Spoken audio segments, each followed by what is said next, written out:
Hi everyone. If you are new here, my name is Rachel. I make content about reselling on both Poshmark and eBay.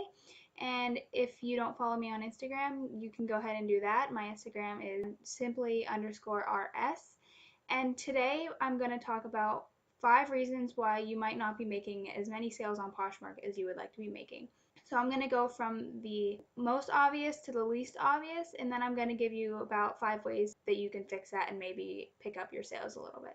So if that's something that interests you, please stay tuned. The number one reason that you might not be making sales is your pictures. If your pictures are dark and they're not clearly shown, then people don't know exactly what they're buying, and they might just graze over that to some other item that's similar but has a better picture.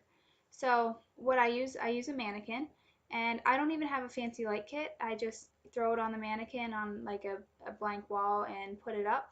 And even that is better than laying it on your bed. You want to make sure you have a clear background to really show like the details of the item.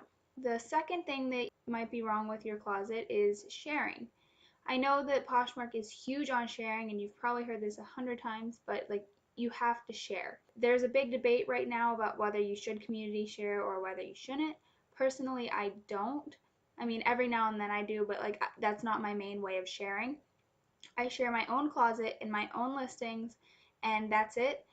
And the reason why you want to do this is because if you go to a listing that you say you haven't shared in like 5 days, and you go to a listing, up in the top left hand corner it'll say updated 5 days ago. So it looks like you're not active in your closet.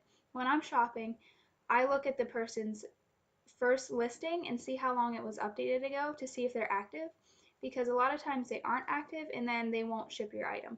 So like, I've seen ones that say like active April 11th, and it doesn't give the year, so that could be 8 months ago, or that could be a year and 8 months ago.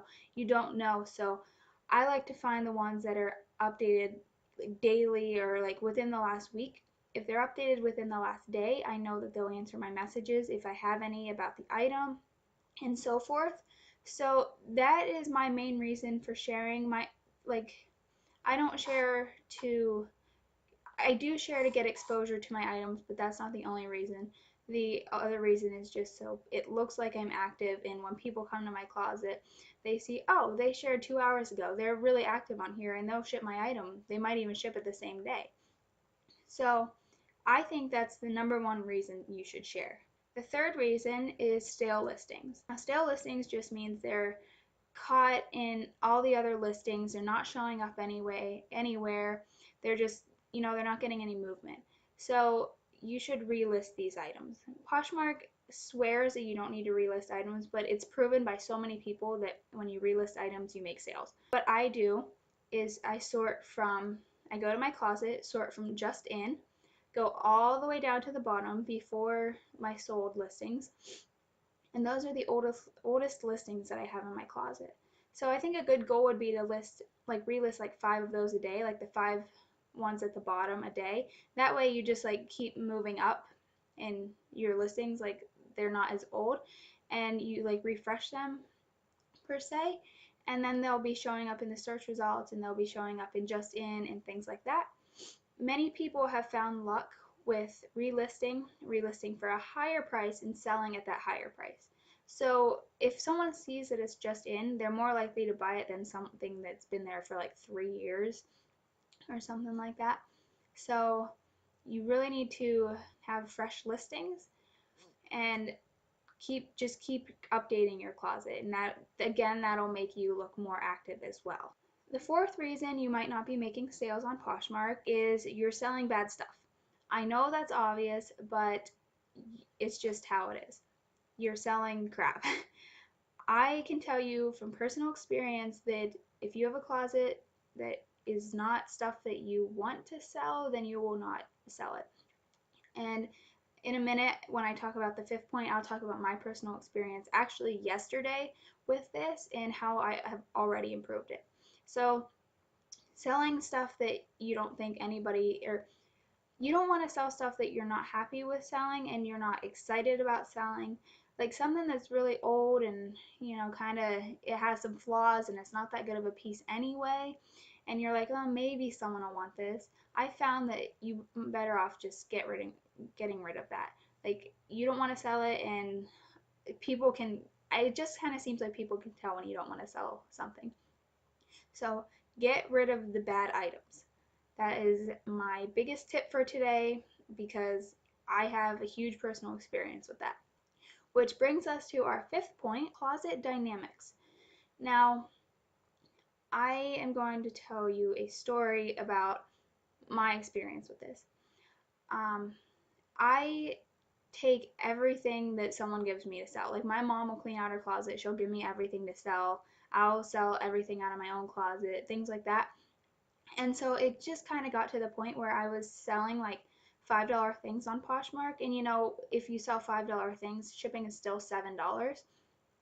So my whole closet, basically my whole closet, was just junked up with all these $5 listings of just like Gap brands and Gap and like Old Navy, but like old Gap and old Navy. And it just didn't look the best. So what I had mixed in like these really nice, like rare Anthropologie dresses along with all this $5 Gap and Old Navy stuff. And no one was buying anything. Like, I did not make a sale whatsoever. So what I decided to do is get rid of all those $5 items, hold a sale to try to sell them, which, by the way, the sale did not work. No one bought anything. And so then I got rid of them. I took them out of my closet. I'm donating them. I'm just getting rid of them because I have the mentality that everything is eventually going to sell. And that's not always a good mentality to have because I had like 300 stale listings. So I got rid of them. My closet now is just full of the nice stuff. Like, I only have 200 listings right now. I'm used to having 500. So it's kind of, it gives me a little bit of anxiety. But what I have found is just from last night getting rid of those all, I have had so many people like things in my closet, and I have already sold a $70 Lily Pulitzer dress, which is a $70 sale is more than I've made on Poshmark in 2 weeks. So that's why I am talking about closet dynamic. If someone goes to your closet and it's junked up with all kinds of $5 listings and things like that, then they're probably not going to buy. If you have like only $100 things and only $5 things, you're probably not going to make a sale. People need those in between. Like, I think a $20 baseline is pretty good, especially when the shipping is $7.